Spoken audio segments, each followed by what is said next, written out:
Don't you know that your body is a temple of the Holy Spirit within you, whom you have from God? You know, I treat my house differently depending on who's in it. Don't you? If I have family and friends coming over, you know, remember the good old days when we used to have people over for dinner and we would travel and visit family and friends? Well, if you can think back that far, what did you do when you had people over? Didn't you clean up the house? Didn't you get out the good china? Didn't you get out of your pajamas and dress up a little bit and shave? You do that. Well, if you're a Christian, then Jesus is in your house, Paul is saying. His Spirit is inside of you. And that makes your body a very special place indeed. It actually becomes a temple.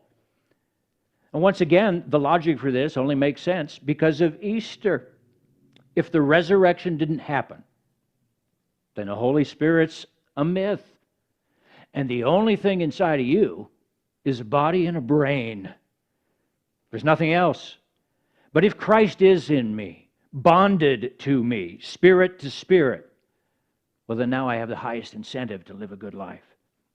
I talk to all sorts of people these days who want principles for living a good life. That's what they want from Christianity, principles. I look at my Flipboard and look at articles today, and every blog article I read are three steps to managing your finances, 5 steps to doing a proper plank. I read an article the other day, 10 steps to have peace in the pandemic. I read through the list eagerly. Guess what? Didn't find God anywhere. People, all they want is principles. But man does not live by principles alone. In the end, when it's all said and done, you living a good life will not be achieved by your own effort and following rules.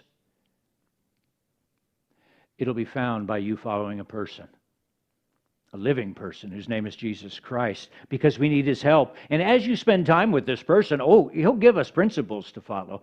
He'll train us to be godly. He'll give us very specific things that we need to do to improve our game. He'll give us rules, but in the end, it's not the rules that matter nearly as much as the relationship. At the end of the day, it's not so much that holiness will be achieved by steps that we make, but by a hand which we take.